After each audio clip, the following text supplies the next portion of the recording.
In today's world, both men and women enjoy going to nightclubs, which have become a major social outlet.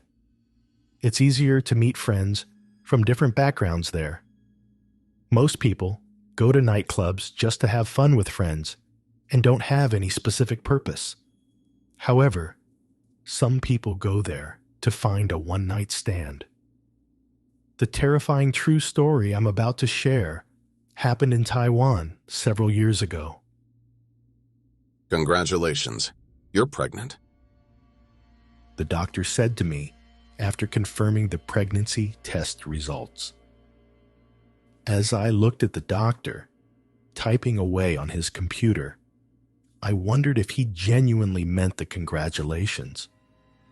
From his focused expression on the screen, I could tell that congratulating patients after each pregnancy test had become routine for him.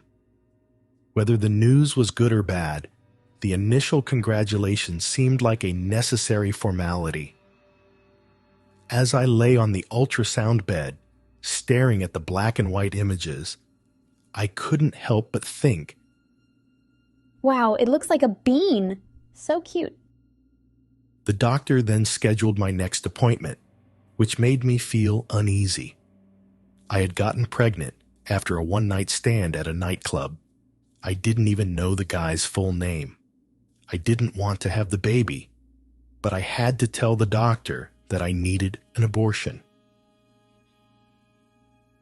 To avoid tarnishing my image as a young woman who loves to party, I lied and said I didn't have any plans for parenthood with my boyfriend, so I needed an abortion. The doctor explained that since it was past 7 weeks, I would need a surgical abortion. When the time came for the procedure, I went alone, embarrassed to tell my friends and family. As I lay on the cold surgical bed, the doctor administered anesthesia, and I drifted off to sleep. I had a dream about a child. When I woke up, I immediately started to regret my decision, feeling like I was a murderer, a perpetrator. I didn't deserve to be happy. I felt sorry for my child. Every day, I was overwhelmed with negative emotions, which affected my work. With the help of a psychologist, I gradually overcame those negative feelings.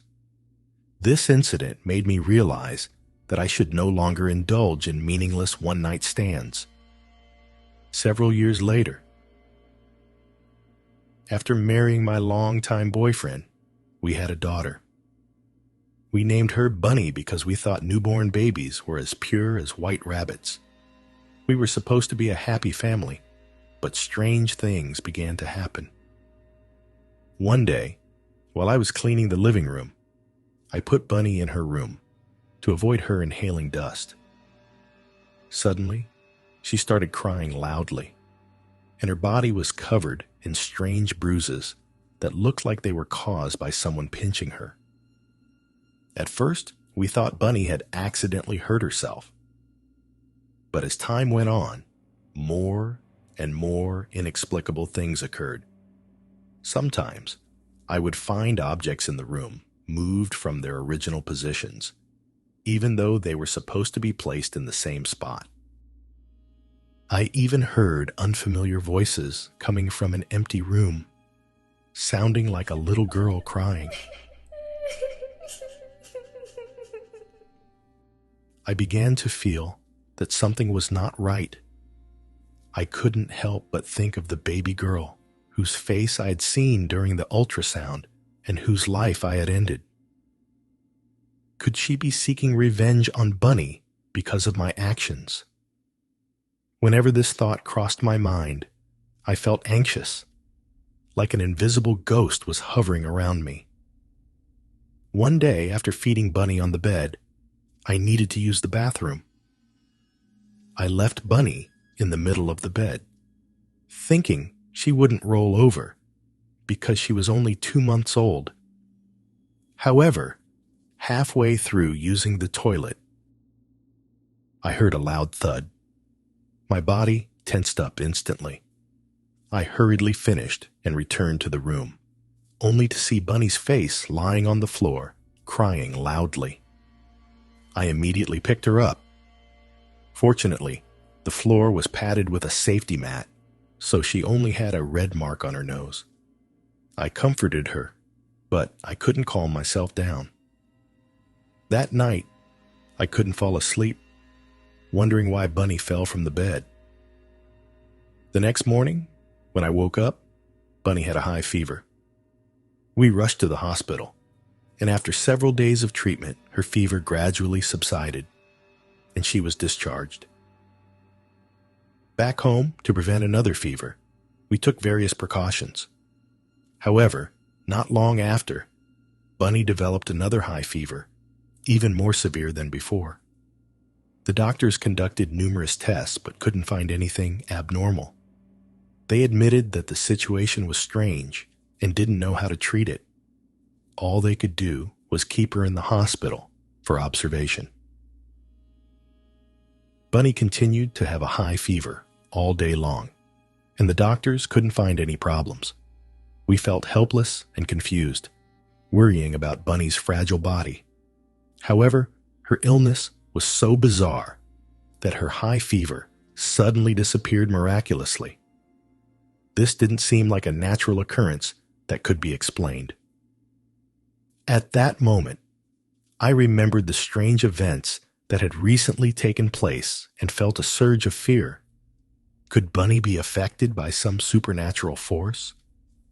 I dared not think about it and could only hope that it wouldn't happen again.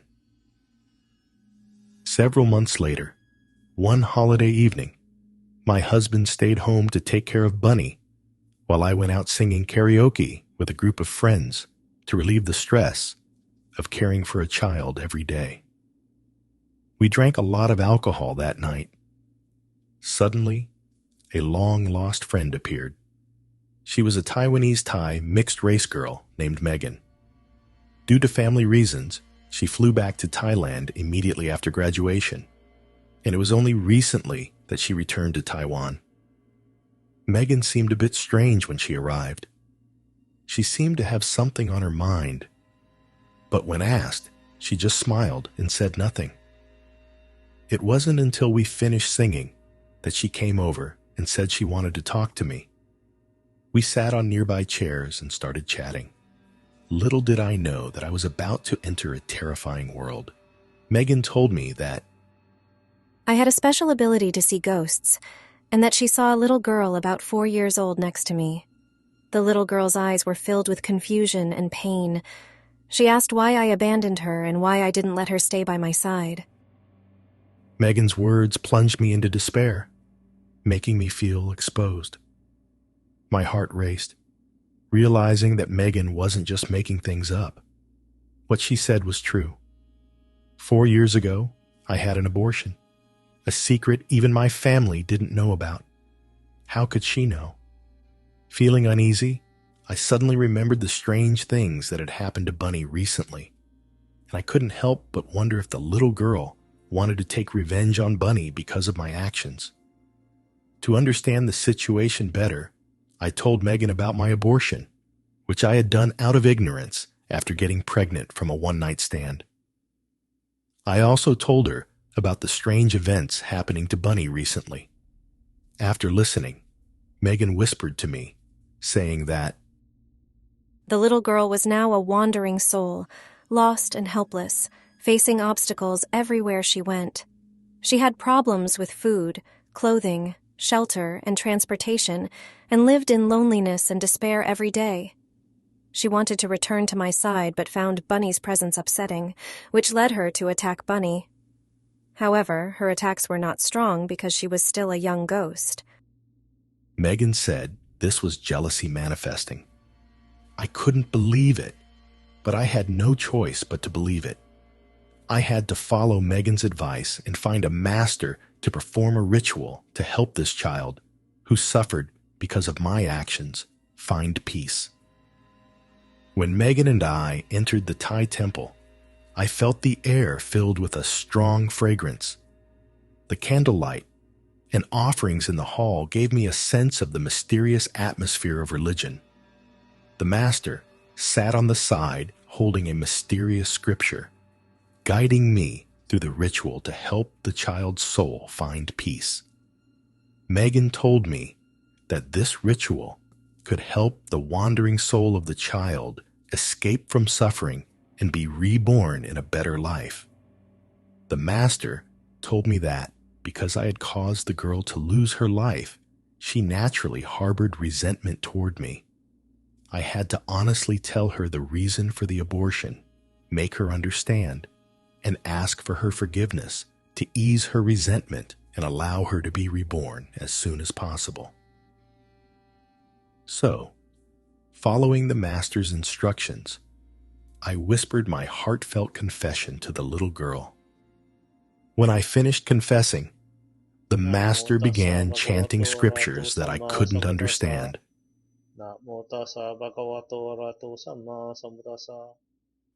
At that moment, Megan said, The little girl seemed to have understood my plight. Her eyes softened, and her figure began to fade away gradually. Suddenly, I felt a deep sense of sadness overwhelming me. I couldn't help but cry. At that moment, I felt the pain and sorrow of the little girl. She was an innocent child who lost her life because of my carelessness. I knew that her resentment had diminished significantly, but I also understood that the mistake I had made was irreparable. This story tells us that before making important decisions, we must carefully consider them to avoid choices that we may regret for the rest of our lives. Thank you all for watching this video. Feel free to share your thoughts and experiences in the comments section. Don't forget to hit the like button and subscribe to my channel. Also, make sure to ring the notification bell for future updates.